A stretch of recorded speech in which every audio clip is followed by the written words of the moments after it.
आज हम लोग एक फलन की चर्चा करेंगे, फंक्शन की, जिसको हम लोग होमोजीनियस फंक्शन कहते हैं। होमोजीनियस फंक्शन का मतलब होता है पहले हिंदी समझ लें। हम इसको समघातीय फलन कहते हैं। समघातीय फलन का अर्थ ये हुआ कि एक ऐसा फलन जिसमें जितने पद हैं, टर्म्स, एक फलन में कई पद हो सकते हैं, होते हैं, तो उन पदों में जितने चर हैं, वेरिएबल्स होंगे। एक एक टर्म में, एक एक पद में वेरिएबल्स होंगे, एक से ज़्यादा होने चाहिए। उनकी घातें कितनी हैं, उन घातों को हम जोड़ेंगे, और जितनी घातें होंगी, अगर हर पद में चरों की घातों का योग एक जैसा हो, समान हो, तो हम इसको समघातीय फलन कहते हैं, होमोजीनियस फंक्शन। होमोजीनियस को हम लोग हिंदी में सहजातीय भी लिखते हैं, और इस दृष्टि से भी अगर हम करें तो उसका मतलब यही हुआ कि किसी फलन के प्रत्येक पद में जो घातों की संख्या हैं वो एक जैसी हों, समान हों, समरूप हों, बराबर हों, तो हम उसको सहजातीय फलन भी लिख सकते हैं। और समघातीय कहने में थोड़ा बिल्कुल आसान सा लगता है कि जिनमें पदों की घातें समान हों। घातों का मतलब उनके पावर से है, डिग्री से है, एक्सपोनेंट से है। तो समघातीय फलन वे फलन हैं जिनके प्रत्येक पदों में चरों की घातों का योग बराबर हो। ये सबसे सरलतम रूप है जो आप समझ सकते हैं। अन्यथा जब गणितीय दृष्टि से उसको पढ़ेंगे तो समघातीय फलन की विशेषता गणितीय रूप से बताई जाएगी, और सार उसका यही होगा। हम आपको इतने यहाँ बता रहे हैं कि समघातीय फलन ऐसे फलन होते हैं जिनमें जितने पद होते हैं, टर्म्स होते हैं, उन पदों में जो चर होते हैं, चर की जो घातें होती हैं, उनका योग प्रत्येक पद में एक जैसा हो, समान हो। यहाँ उदाहरण देखें, 2-3 हमने लिखे हुए हैं, केवल आपको रेफरेंस देना है कि यह समघातीय फलन क्या होता है। इस नाते बहुत ही संक्षेप में हम इसको आपको बता रहे हैं। देखिए, ये लिखा हुआ है, ये f(x,y), इसका मतलब ये हुआ फलन है कोई जो दो चरों पर निर्भर है, और ये दोनों चर हैं x और y। ऐसी स्थिति में जो फलन का रूप है वो है x² + 2xy + y²। तो यहाँ पर 3 पद हैं। पहला पद है x², दूसरा पद है 2xy, और तीसरा पद है y²। इसमें चर है x, दूसरे वाले पद में चर है x और y, और तीसरे वाले पद में चर है y। ये जो 2 है ये चर नहीं है, ये कांस्टेंट है, आप जानते हैं, ये स्थिरांक है। तो ऐसी स्थिति में हम ये कह रहे हैं कि पहले पद में देखिए चर की घात कितनी है, तो लिखा हुआ है x², 2 है घात। दूसरे पद में x × y है, और x जब केवल लिखा होता अकेला तो उसका मतलब होता उसकी घात है 1। तो इस तरह से x की घात है 1 और y की घात है 1, और दोनों को जोड़ लीजिए तो दोनों की घात हो गई 2। इसी तरह से y² पर y की घात है 2, तो इस तरह से पहले पद की घात का योग 2 है, दूसरी पद में घातों का योग 2 है, तीसरे पद की घात भी 2 है, अर्थात तीनों पद में घातों की संख्या समान है, और वह है 2। इसलिए ये होमोजीनियस फंक्शन हुआ। एक बात यहीं और बता दें, ये जो घातों की संख्या होती है, इन्हीं संख्या से इस फलन का क्रम तय होता है, ऑर्डर तय होता है। तो जब घात का पता चल जाता है तब इसको ऐसे कहते हैं कि ये सेकंड ऑर्डर का होमोजीनियस फंक्शन है, या ऐसा होमोजीनियस फंक्शन है जिसकी घात 2 है। तो हम इसको ऐसे पढ़ सकते हैं, ये homogeneous function of second degree, 2 घात का, अर्थात 2 घात का समघातीय फलन है। या हम कह सकते हैं एक ऐसा समघातीय फलन है जिसकी कोटि 2 है। तो इस प्रकार से 2 क्रम का, द्वितीय क्रम का ये फलन है। द्वितीय क्रम का कहने का अर्थ हुआ कि पदों में घातों की संख्या या घातों का जो योग है वो 2 है।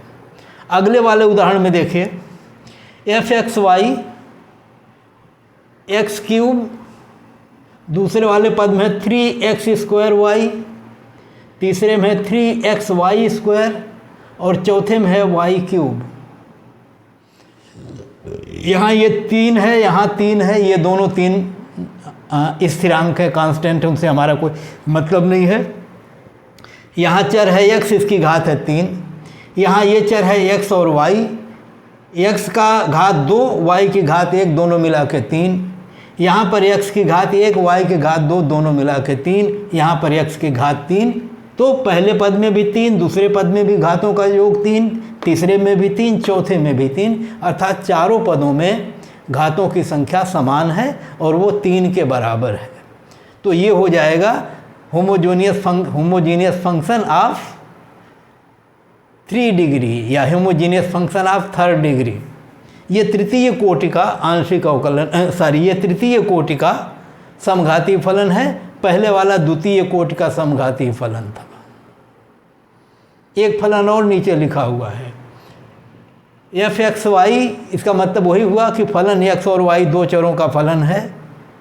और कैसा है वो यहाँ लिखा हुआ है, x की घात या पावर जो है 2/3 है और y की पावर 1/3 है, और दोनों की घातों का योग 2/3 में 1/3 जोड़ेंगे तो आएगा 1, 3/3 अर्थात 1। इसका मतलब है यहाँ पर घातों का योग 1 है। अगर इस फलन में एक ही पद है तो एक ही पद देखा जाएगा। अगर इसके आगे और बड़ा होता, दूसरे पद भी लिखे जा सकते हैं। तो इस संदर्भ में हम केवल इस रूप में बताने का प्रयास कर रहे थे कि ऐसा भी फलन होगा जिसमें केवल एक ही पद हो और उस पद में 2 जो चर हैं उनकी जो घात है उनको जब हम जोड़ें तो उसका योग 1 आए। तो ये कहलाएगा homogeneous function of first degree. 1 इसकी घात है तो इसको फर्स्ट डिग्री कहेंगे, 2 घात होगी तो सेकंड डिग्री कहेंगे, 3 घात होंगे तो थर्ड डिग्री कहेंगे, 4 होगी, 5 होगी, 6 होगी तो आगे वैसे लिखेंगे होमोजीनियस फंक्शन ऑफ 6 डिग्री। तो 5th डिग्री जो भी होगा, 5 कोटि का है, 3 कोटि का है। सामान्य तौर पर जो फलन हमको मिलेंगे 3 तक मिलते हैं, इससे ज़्यादा नहीं जो हम लोग पढ़ते हैं, क्योंकि हम लोग तो बहुत हल्का सा पढ़ते हैं। जो हमारे फलन होते हैं वो बहुत ऊंची घातियों के नहीं होते। जैसे अगर हम ट्रेड साइकिल पढ़ेंगे या टोटल कास्ट पढ़ेंगे, टोटल रेवेन्यू पढ़ेंगे, तो इनके फंक्शन मुश्किल से तृतीय घात तक जाते हैं। तो सामान्य फलन जो हम अर्थात में पढ़ते हैं उनमें जो इनकी घातों का योग होता बहुत ज़्यादा नहीं होता है।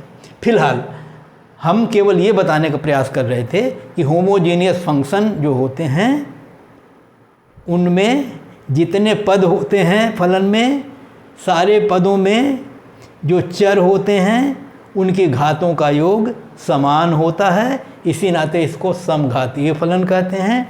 अब ये फलन की घात 1 हो सकती है, 2 हो सकती है, 3 हो सकती है, कुछ और हो सकती है। तो जब 1 होती है तो हम कहते हैं homogeneous function of first degree, प्रथम कोटि का समघातीय फलन। देखिए कहीं कहीं पर किसी किसी किताब में इसको समांग फलन भी लिखते हैं। अब यहाँ पर अर्थशास्त्र वालों को थोड़ा भ्रम हो सकता है। वो कैसे पढ़ेंगे, क्योंकि मांग पूर्ति पढ़ते हैं तो वो पढ़ेंगे समांग फलन, तो कहेंगे ये मांग से कुछ संबंधित है क्या? ऐसा है नहीं, वो है सम धन अंग है। समांग फलन माने सम अंग, और अंग से मतलब यहाँ उसी कोट से है जिसके सारे जो घाते हैं अंग हैं वो सम हैं, बराबर हैं। तो उस दृष्टि से कुछ लोग समांग फलन कहते हैं, क्योंकि ये कन्फ्यूजन है, इस नाते सीधे हम सहजातीय फलन लिख सकते हैं या समघातीय फलन लिख सकते हैं, और दोनों का मतलब वही निकलता है कि घातों की संख्या समान है, समरूप है। तो ये समांग फलन है और ये इनकी कोटियाँ हैं, और ऐसे फलनों को हम समांग फलन कहते हैं। अब समांग फलन हम अर्थशास्त्र में इसलिए पढ़ रहे हैं क्योंकि अर्थशास्त्र में कहीं इसकी हमको आवश्यकता पड़ेगी, और समांग फलनों के बारे में एक थ्योरम है, प्रमेय है, जो अर्थशास्त्र में यूज की जाती है, और इसलिए हमको पढ़ना पड़ रहा है कि ये समांग फलन होते क्या हैं और वो समांग फलनों से संबंधित प्रमेय कौन सा है। तो हमने समांग फलन देख लिया और ये दिखा दिया हमने आपको इस तरह के फलन होते हैं, और प्रथम कोटि का, द्वितीय कोटि का, तृतीय कोटि का। और अब हम चल रहे हैं उस प्रमेय की तरफ जिसका नाम है, यहाँ ऊपर लिखा हुआ है आयलर थ्योरम, ऊपर लिखा हुआ है।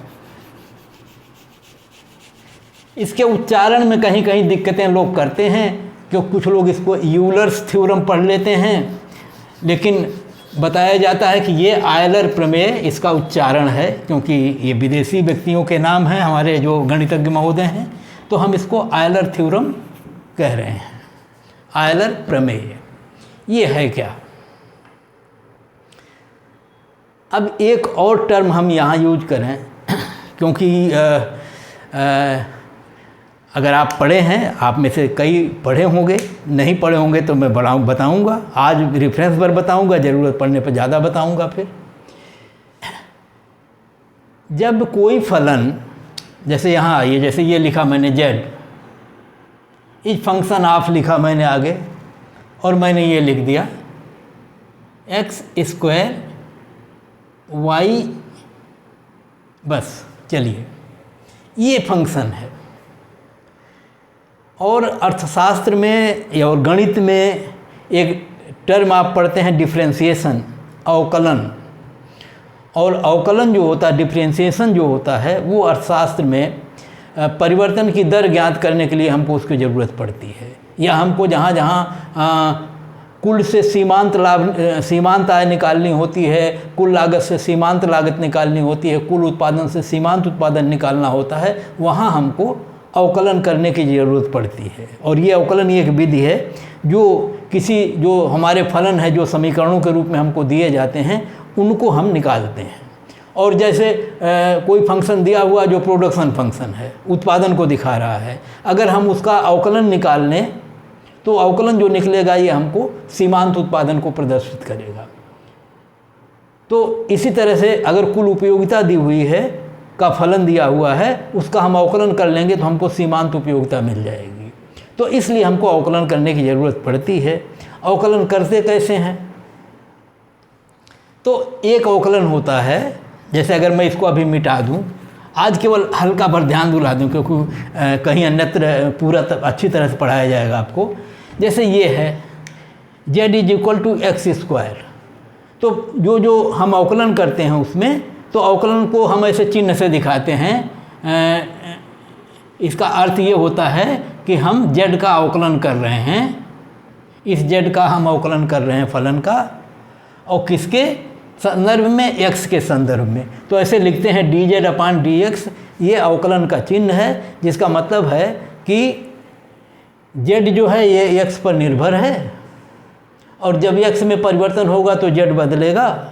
तो हम ये देखने का प्रयास करते हैं कि जब z x में परिवर्तन होगा तो z कैसे बदलेगा, कितना बदलेगा, और उस बदलने की दर निकालते हैं। तो हम इसी को कहते हैं कि देखिए, हम ये कह रहे हैं कि जब x बदलेगा तो z बदलेगा, तो x में जब d परिवर्तन होगा तो z में भी कुछ परिवर्तन होगा। वो परिवर्तन कितना होगा, कैसे निकालेंगे, तो ये जो सरलतम रूप है इसका, अभी बस उतने बता रहे हैं कि हम इसकी घात को गुणा कर देते हैं इस चर में, ऐसे घात जो 2 है उससे 2 से गुणा कर देते हैं और चर को जैसे वैसे लिख देते हैं, और जो घात रहती है उसमें से 1 घटा देते हैं।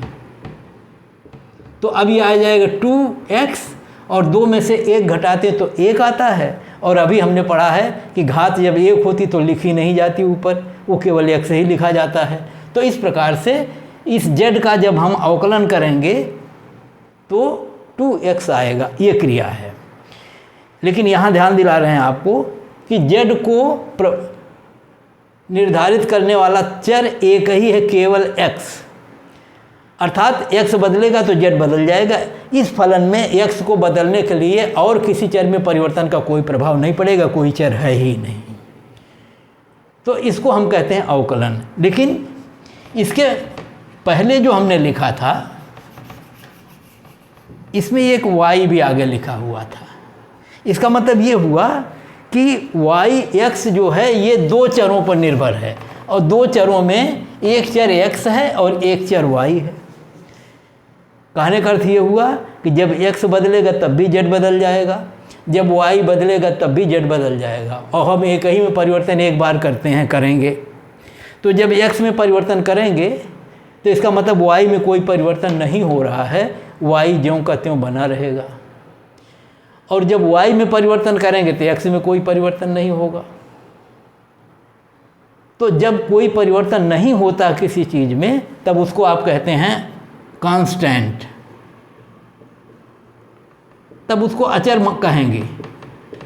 अगर वैसे तो x चर है, चर का मतलब जो परिवर्तनशील है, और y भी चर है, लेकिन जब y बदलेगी तब तो चर रहेगी, और अगर y नहीं बदलती है तो उसको अचर माना जाएगा, पहली बात। दूसरी बात, जब x बदलेगा y नहीं बदलेगा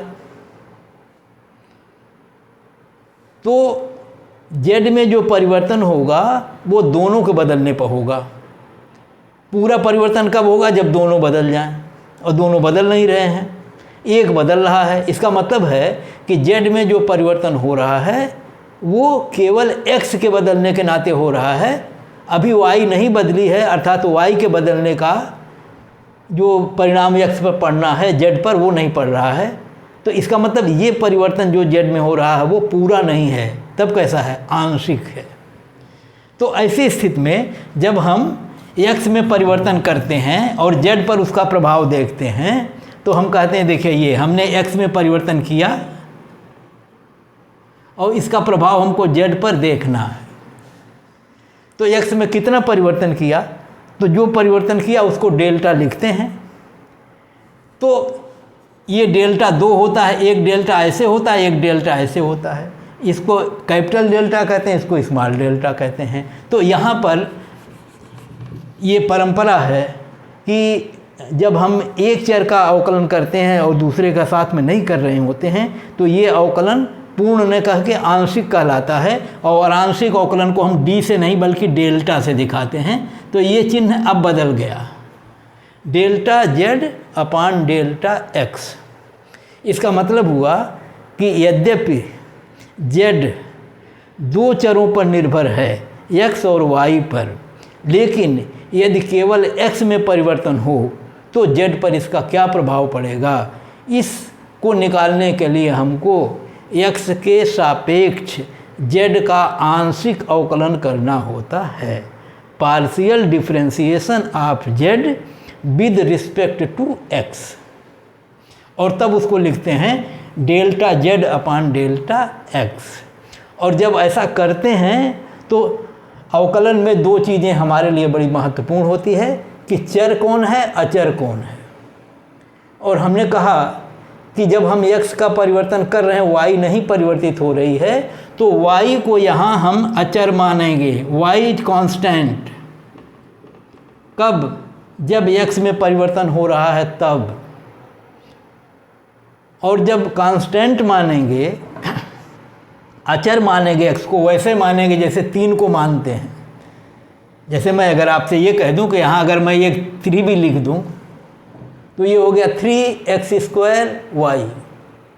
तो ये 3 जो है ये कांस्टेंट है, लेकिन जब x के सापेक्ष अवकलन कर रहे हैं और y नहीं बदल रहा है और 3 भी नहीं बदल रहा है, तो y भी कांस्टेंट मानी जाएगी, अर्थात ये भी कांस्टेंट है। और अवकलन में अचरों के साथ व्यवहार कैसा किया जाता है ये आप जानें। अचर अवकलन करते समय अगर कहीं गुणांक के रूप में आता है, अर्थात चर को गुणा करता होता है, तो वो जैसे रहता है, जहाँ रहता है वैसे ही बना रहता है। अर्थात इस x को 3 गुणा कर रहा है, इस x को y भी गुणा कर रहा है, तो y भी अचर है और 3 भी अचर है यहाँ, इसलिए 3 भी अपनी जगह पर वैसे बना रहेगा, y भी अपनी जगह पर वैसी बनी रहेगी, केवल x का अवकलन होगा। और जब x का अवकलन होता है तो x की घात जो होती है उसको गुणा कर देते हैं आके x से, और x की घात में से 1 घटा देते हैं, तो ऐसे होगा। ये 3 अपनी जगह पर बना रहेगा, 2 जो है वो x को गुणा करेगा ऐसे, और ये हो जाएगा x, और 2 में से 1 घटा देंगे और y भी अपनी जगह पर बना रहेगा। ये जो बिंदु हमने लगाया ये गुणे का चिन्ह है, इस नाते ये 3 × 2 = 6 हो जाएगा, ये x हो जाएगा, 2 में से 1 गए, 1 आएगा, 1 लिखते नहीं हैं और y ऐसे लिखा जाएगा। इसको कहते हैं पार्शियल डेरिवेटिव।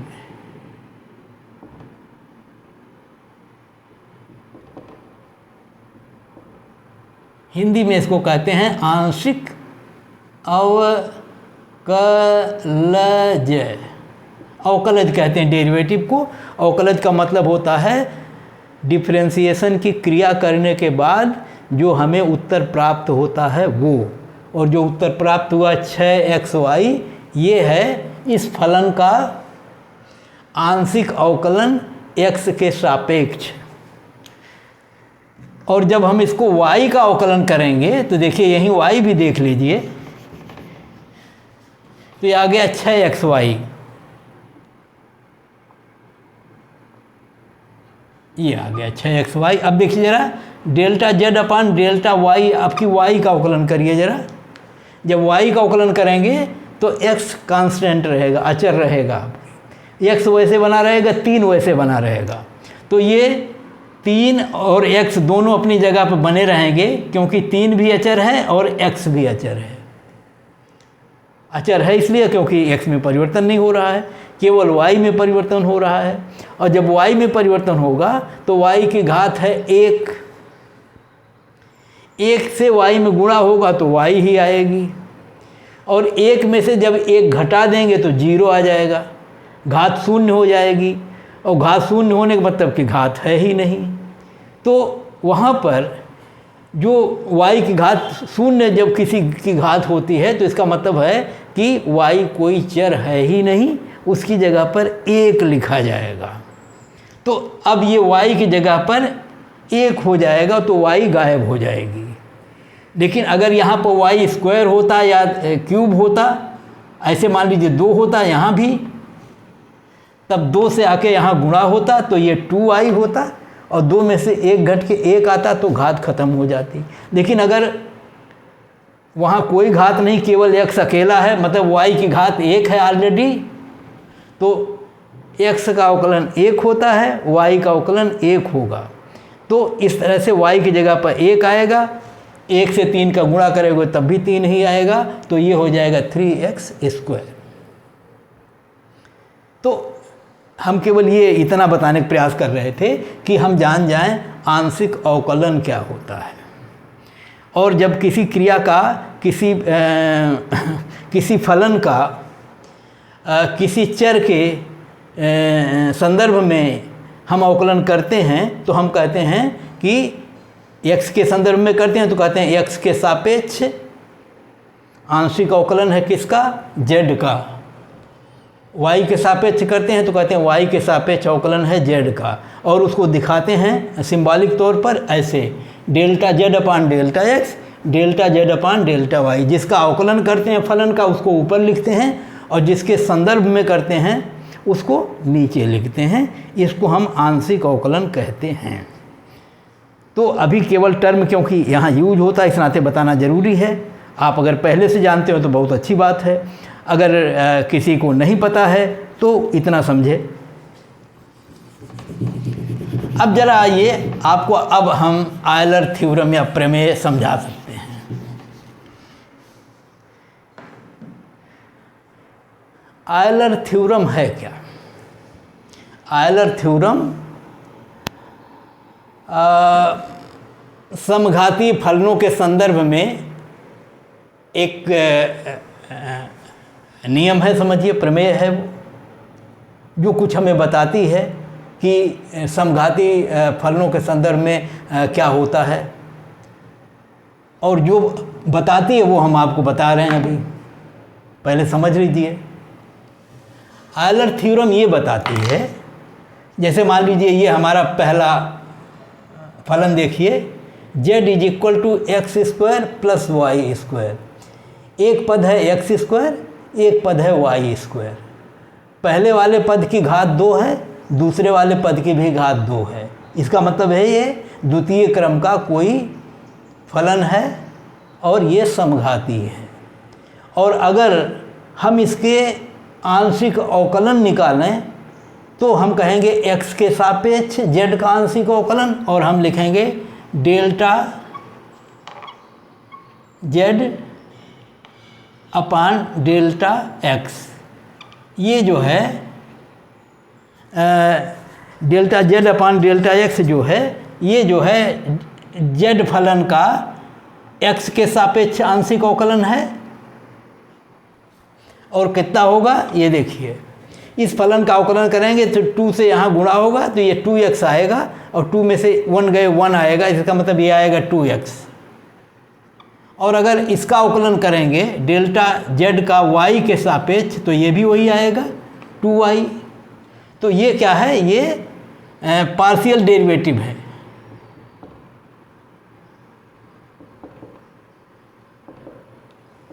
पहले पद का ये है, दूसरे पद का ये है।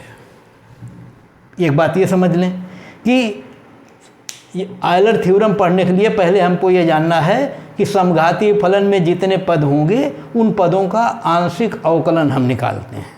जब आंशिक अवकलन निकल जाता है तो इन आंशिक अवकलजों को चरों की संख्या से गुणा कर देते हैं। जैसे अगर x का आंशिक अवकलज है ये delta z upon delta x, तो इसमें x का गुणा कर देंगे। और अगर delta z upon delta y है तो इसमें y का गुणा कर देंगे।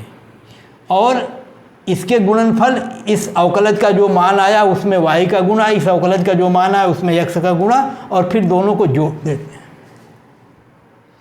और जब जोड़ देते हैं तो जो उत्तर आता है वो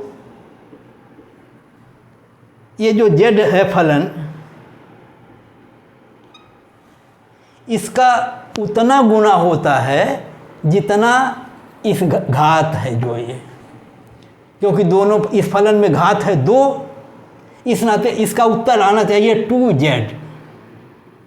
और यूलर थ्योरम यही बताती है कि अगर किसी समघातीय फलन में जितने पद हैं या जितने चर हैं, सारे चरों का हम पार्शियल डेरिवेटिव निकाल लें और सारे पार्शियल डेरिवेटिव्स को जिस चर का वो अवकलज है उस चर से गुणा कर दें और सारे गुणनफलों का योग कर लें, तो जो योग आएगा वो हमारे मूल फलन का उतना गुना हो जाएगा जितनी उनकी घातों की संख्या है।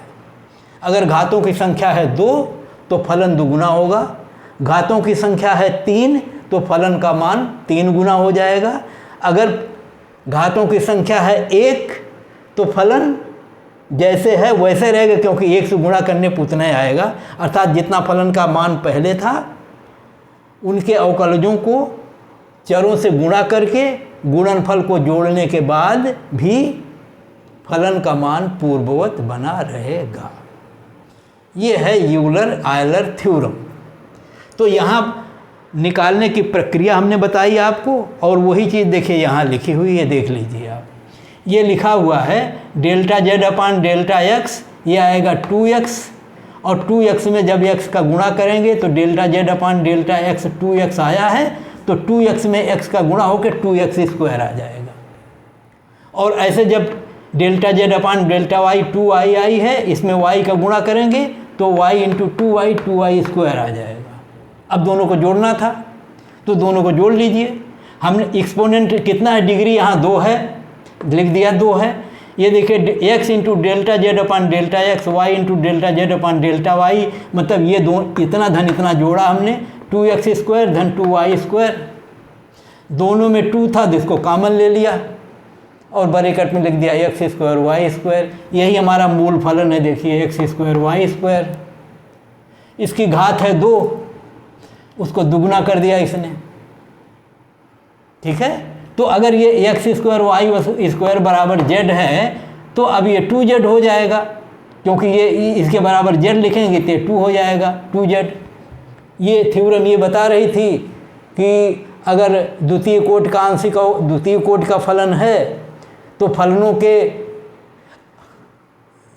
दोनों चरों के आंशिक अवकलन आप ज्ञात कर लीजिए, उन आंशिक अवकलनों को चरों की संख्या से गुणा कर दीजिए, जो गुणनफल है उनको जोड़ लीजिए, जो योग आएगा वो फलन का उतना गुना होगा जितना घातों का योग था। घातों का योग 2 था, फलन का मान 2 गुना हो गया। और जितना कुछ हमने बताया आपको ये यहाँ नीचे लिखा हुआ है, देख लीजिए। यदि सभी चरों के आंशिक अवकलजों को चरों की मात्रा से गुणनफल का योग फलन के मान के घात गुना होता है, हो गया। और यही होता है आयलर थ्योरम, यही है, यही जो है ये आयलर थ्योरम है। अब अर्थशास्त्र में क्योंकि इनका प्रयोग होगा, कब प्रयोग होगा, जब हम अर्थशास्त्र में समघातीय फलनों का प्रयोग कहीं उपयोग करेंगे तो एक जगह इसका उपयोग होता है प्रोडक्शन फंक्शन के संदर्भ में। और जहाँ प्रोडक्शन फंक्शन पढ़ना है वहाँ हम डिटेल में पढ़ेंगे ये प्रोडक्शन फंक्शन क्या है, इसके गुण क्या है, लाभ क्या है, कैसे आया कैसे गया। यहाँ केवल ये बताना है कि वो प्रोडक्शन फंक्शन है क्या। तो हम आपको बता दें वो प्रोडक्शन फंक्शन है, 2 अर्थशास्त्री हैं, एक है कॉब और एक है डगलस। दोनों ने मिलकर जो अध्ययन किया और उन्होंने बताया कि एक फलन नया उन्होंने खोजा और उस फलन का नाम दिया गया कॉब डगलस प्रोडक्शन फंक्शन। और इस फलन की विशेषता ये थी कि इसमें ये समघातीय फलन था और फलन में जो चर प्रयुक्त हुए थे उनकी घातों का योग 1 था। अर्थात कॉब डगलस फंक्शन प्रथम कोटि का फलन समघातीय फलन था, homogeneous function of first degree. और एक बात और बता दें, जो फर्स्ट डिग्री का फलन होता है वो सरल रेखा के रूप में होता है। अगर आप जरा भी जानते हो, नहीं जानते हो तो आज क्योंकि नाम आ गया ना सरल रेखा, तो आपको बता दूं कि फलन अगर कोई भी फलन जैसे y बराबर दिया हुआ है x के टर्म में, अगर हम लिख दें इसको 2x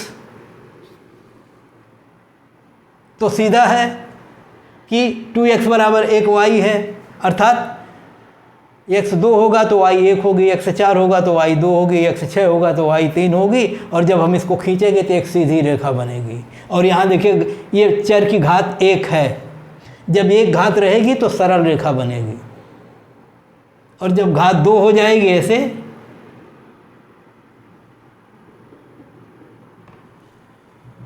तो सरल रेखा नहीं बनेगी। तब इस तरह से वक्र तिरछे बनेंगे, ऐसे बनेंगे, ऐसे बनेंगे, ऐसे बनेंगे। तो इसका मतलब कि एक बार वक्र में मुड़ाव झुकाव आता है तो ये वक्र जो होते हैं ये सरल रेखा नहीं होते, इसको पैराबोला कहते हैं। या इसी तरह का कोई और रूप हो सकता है। और जब ये फलन की घात 3 हो जाए ऐसे, या x आगे आ जाए फिर, तो इसमें फलन की घात 3 है। आपको बताएं, जब 2 घात थी तो एक बार टर्न लिया था, जब 3 घात होगी तो फलन इस तरह से टर्न लेगा जैसे टेट साइकिल का बनता है। 3 घात तो 2 टर्न, 2 घात तो 1 टर्न, और कोई घात नहीं तो सीधी रेखा।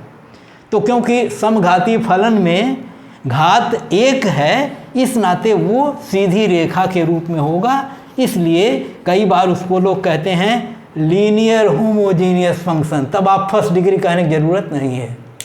लीनियर होमोजीनियस फंक्शन, इसका मतलब ही होता है कि ऐसा होमोजीनियस फंक्शन है जो सरल रेखा के रूप में है। अगर सरल रेखा के रूप में है तो फर्स्ट डिग्री का वो है। और जो फलन है वो आपके बोर्ड पर पहले से लिखा हुआ है, यहाँ देखिए, ये है कॉब डगलस प्रोडक्शन फंक्शन, और ये फंक्शन यहाँ लिखा हुआ देखिए, क्योंकि उसी रूप में लिखा है। पहली बार देखेंगे तो कठिन लगेगा, कठिन है नहीं। Q = A, आगे लिखा हुआ L, उसके ऊपर एक घात लगी हुई है अल्फ़ा, फिर लिखा हुआ K, फिर लिखा है 1 - अल्फ़ा। तो जो ये जो अल्फ़ा है 1 - अल्फ़ा है, तो अल्फ़ा का मान जो है वो 1 से कम है, 0 से ज़्यादा है। तो यहाँ लिखा हुआ है कि अल्फ़ा का जो मान है वो >0 है और <1 है। और जब अल्फ़ा का मान >0 होगा और 1 से कम होगा तो ऐसे ही होगा, मान लो 0.6 होगा। तो 1 माइनस जब अल्फ़ा करेंगे तो आएगा 1.6, तो घटाओगे तो आएगा 0.4। इसका मतलब कि 1 में से अगर 1 से कम वाली कोई संख्या घटाई जाएगी तो जो आएगा उसका योग और पहले वाले के योग 1 को बराबर हो जाएगा। इसका मतलब 0.6 में 0.4 जोड़ोगे तो 1 हो जाएगा। इसका मतलब ये है कि अल्फ़ा और 1 - अल्फ़ा का योग 1 के बराबर है। ये कॉफ-डगलस फंक्शन है। और इस कॉफ-डगलस फंक्शन में हो क्या रहा है कि देखिए, ये क्योंकि प्रोडक्शन फंक्शन है तो इसको L और K लिखा हुआ है। L माने लेबर और K माने कैपिटल। 2 साधन लगाए जा रहे हैं, एक श्रम और एक पूंजी। श्रम को L लिखा है, K को पूंजी को K लिखा है। श्रम की L के ऊपर की घात है अल्फ़ा, जो 1 से कम है, 0 से ज़्यादा है। मैंने बता दिया 0.6, 0.3, 0.5 ऐसे 2/3, 1/3 ऐसे होगी। और दूसरी की घात 1 में